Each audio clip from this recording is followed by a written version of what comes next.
Find a lava pool at the bottom of a plot of land and jump in it wearing full diamond armor. After that, sinking until your hearts are half depleted, you will suddenly fall into a room of pure obsidian. There you will meet someone called the Gatekeeper. After you kill him, the eastern wall will fall away and reveal a hall of pure diamond blocks. After walking for about a minute or so, you will enter a giant cavern of glowstone. There you will meet the final boss, a creature so otherworldly that it cannot be described in known words. If you manage to kill him, a door will appear opposite the hole of diamond. It will lead to the opposite of the nether, but after entering you will find it is only much, much worse. Here, the true game of Minecraft begins. Once you enter this land, all you will see is a floor of a glass-like block, only it emits a faint light. You can see that the sky is dark, but it has a faint glow. As far as you can see, even a full render, there is nothing but this glowing dark sky and glowing pale floor. Then you suddenly realize that a strange noise is sounding, one that must have gone unnoticed as it hasn't stopped since you entered this world. It is familiar, but you do know without a single second guess that you have never heard it before, and you feel will never hear nothing but the glow becomes darker. As the Noxian sun begins to set, this strange noise gets even more poignant. Almost shrill, almost extraordinary in its depths. Stars begin to appear in the sky, but there are not a typical square block of populate Minecraft so thickly. Instead, there are perfect spheres. They seem to have resolution so high that they are created by some sort of god. They started to sway through the sky in rhythm with a blank noise, rising and falling. At this point, my game started to lag, unable to render this dance to perfection. I tried to turn down the render distance, and at the first touch of the button, my screen was filled with otherworldly faces, pale grey controlling faces against my optical white fog. They changed with each frame, which at the point was approximately 1 per second. I couldn't figure out what was happening, so I opened Task Manager and shut down Minecraft.exe. When I restarted my game minutes later, the Minecraft message in the home screen read, "Don't you ever stop the cloud." The yellow letters crept up until almost the entire window was filled, but I still managed to make it to world selection. To my surprise, the world was only 0.5 megabytes large. Once I clicked it, over a minute of loading screens popped up. They all read loading the clouds or rendering the clouds. When this otherworldly place finally loaded, it was again this supposed night of dancing circles and shrill noise. I decided to explore. As I walked, nothing changed for over 20 minutes. I just held down the W key and watched as nothing except the luminescent floor. I failed to notice the gradual change of all. The sound had been slowly becoming melodic, or I should say unmelodic. I've often read about the Triton, the Devil's Note, the basics of all the metal music I listened to. But this was different. I could feel my nerves tingling as it played. Before I could even think about what the fuck kind of music was this, I saw the cloud in the distance. As I walked, it grew larger and larger and larger and larger and larger and larger.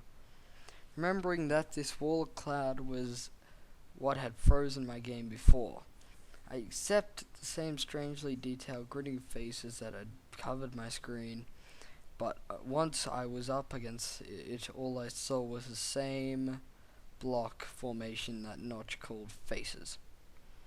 I saw the faces of skeletons, zombies, and creepers, even though they had the resolution of many years gone by. They seemed to portray an emotion. I could see tears fall from them as small as a single pixel. They trickled from these blocky faces. It reminded me of the mausoleum where my aunt was buried. I decided to do what they game is meant for. I chipped away the faces of the creeper. I had no pick, no shovel, no axe. In fact, my entire inventory had been lost. I didn't know why, but it seemed that I was too far into a mystery to turn back. As I picked away, the face shed more tears. These godlike stars still fell and rose, and the haunting demonic music. That's when I broke through the vast explosion of raping fire spewed from the opening. I backed away as fast as I could, accepting to die. But I had a full bar. In fact, the fire had done nothing to me. I stepped nearer. Nothing. I stepped into the fire. Sound unusually realistic resonated, and I knew my flesh was burning. It had no difference. My health was fine, so I stepped into a 1x2 hole that housed the flames.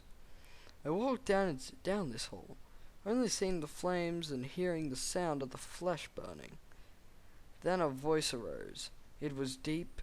It was the sound that a demonic gods of our dreams speak in it. It said, "This is your scourge. This is your passion. This is your purification." When the last resounding syllables sounded, I walked into a vast hall. It was like the Nether, but it was more beautiful. Almost dystopian. Fire still burned, lava still fell in the cascading geometric shapes that seemed to complete the world. I saw other people too, the same low definition versions of myself that I had not seen in a long time. But I also saw horrors, creepers, zombies, and skeletons, all chained, all in bondage, weeping, crying, being tortured for fun. I saw them tied to a table, with entrails being torn out with picks as the people laughed. The hissing and growls were now replaced with terrifying shrieks and cries, as the spilt blood could be seen so clearly. It was like watching it flow from my own face. I could see the anatomy of these creatures as clearly as they would have been in some geoscric biology textbook. A human looked over to me, walked away from the zombie. He was blood gone. Looked into my eyes and said, "Prepare for hell, fucker." He hit me and my heart fell. I ran, not knowing why I was the enemy. I ran as he chased me, chanting, "Your hell is a prison of our kind. Prepare to taste the pain that you were given our brethren." As I ran, the haunting music still played. I could hear myself, not the sound of my burning flesh, not my heavy breathing, but I heard myself hiss. I ran and ran and ran, and all the chants chased me, until they faded away. I was in a small room. Fire outside illuminated it, but I was still with a dense darkness. I heard the same demonic voice say, "You have become yourself. Your disguise of human skin has burned away. You are now pure body and soul. Go free your people and unmask the hellish figures that captivate them." Not knowing what to do, I turned around. A creeper was staring right in my eyes. I tried to run, but only ran into the other side of the small room. Going back, I had seen a mirror. I looked in the mirror. The image of disgusting, withing creeper looked in my eyes. I realized I had no more hearts. Not that they were empty, they were gone. I walked into the fire outside, and only my hissing vocalized were heard. A mob of humans came after me, chanting of the forbidden chant. Backwards, forwards, and Latin. Growling, screaming, wailing, they chanted, Vox es mundos, inferna captive, ante die. I tried to run, but I was frozen as they surrounded me. I hissed, I wailed, I shrieked. The scream became perfectly detailed as the mirror of the world. The music grew louder, as did everything. My ears rang from the barrage of senses. Then I exploded. I, the creeper. I, the monster. I, the terror. I, the murderer. I, the sacrifice of my own self-simulated wretched comrades. The thing I used to fear, I had become. The thing I used to be, I crushed.